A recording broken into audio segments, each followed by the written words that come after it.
Bonjour à tous et bienvenue chez AGS Performance, centre Fred Autosport Pau. Je suis Antoine et aujourd'hui on va vous présenter un projet sur une Toyota GT86 montée en kit turbo.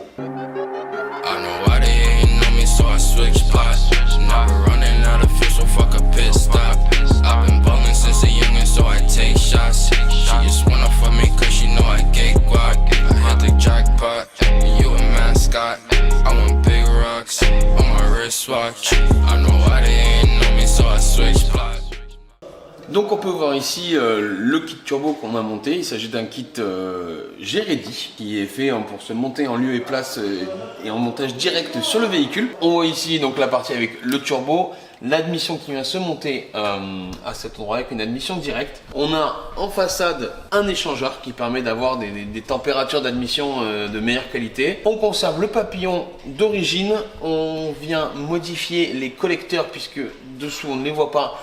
Mais on a posé des collecteurs qui sont faits pour aller avec le kit turbo. Et ensuite on a donc le piping qui vient chercher en façade un échangeur. Et on a rajouté en plus, on peut le voir ici, un échangeur air huile pour avoir un refroidissement de l'huile. C'est un kit Mishimoto qu'on vient installer ici. On a également installé le filtre à huile de la marque Geredi qui va avec l'ensemble.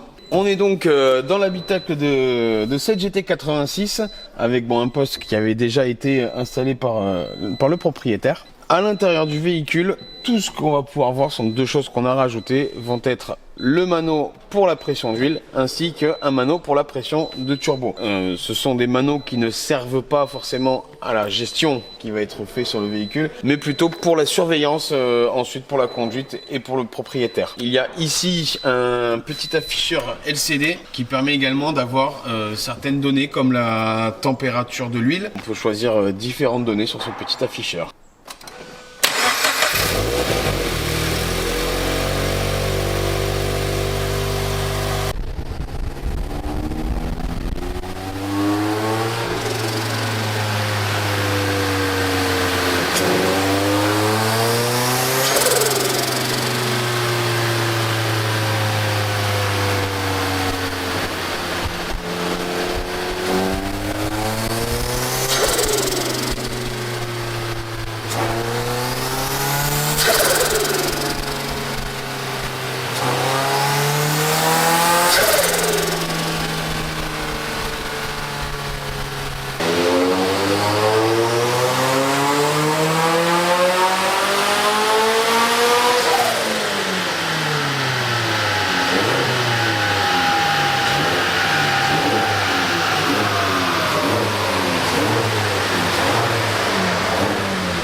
Bon ben nous voilà à bord de cette GT86 Turbo.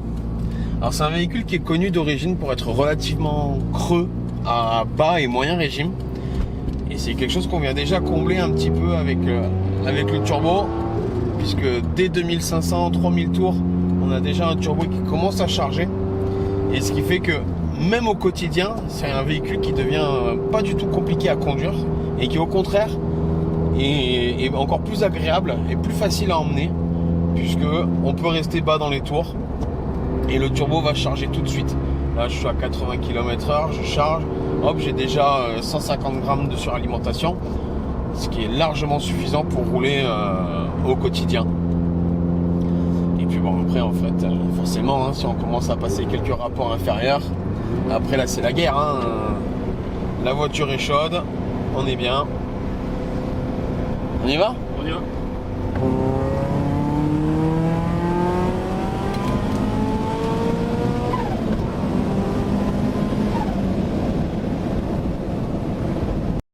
Vas-y.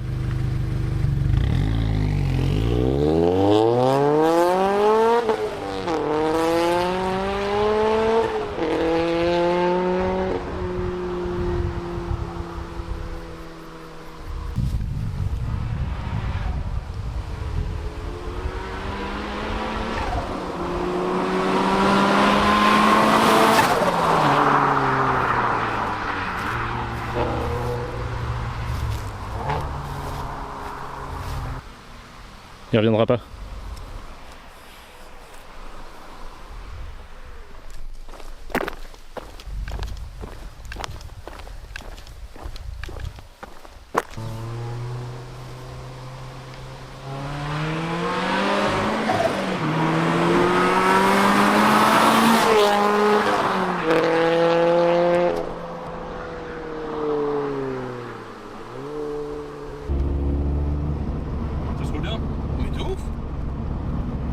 Là on est tranquille, je suis en 5ème à 2000 tours.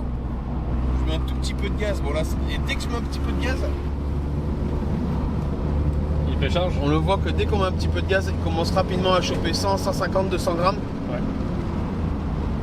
Et ne serait-ce que cette petite suralimentation, en fait ça apporte déjà un petit peu de couple et de confort au quotidien.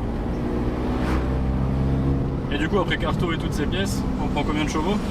Donc là aujourd'hui on a tout installé, on a fait la carto, on est sur un score, on a un peu plus de 290 chevaux, on est à 292 chevaux, un peu plus de 300 Nm sur un véhicule qui d'origine ne sort pas tout à fait les 200 chevaux annoncés, hein. C'est un véhicule qui d'origine tourne autour des 190 chevaux. Donc ça veut dire qu'on a rajouté 50% de puissance en plus. Alors là c'est un véhicule qui en plus d'avoir un kit turbo a des suspensions qui ont été modifiées. Il y a un freinage qui a été adapté.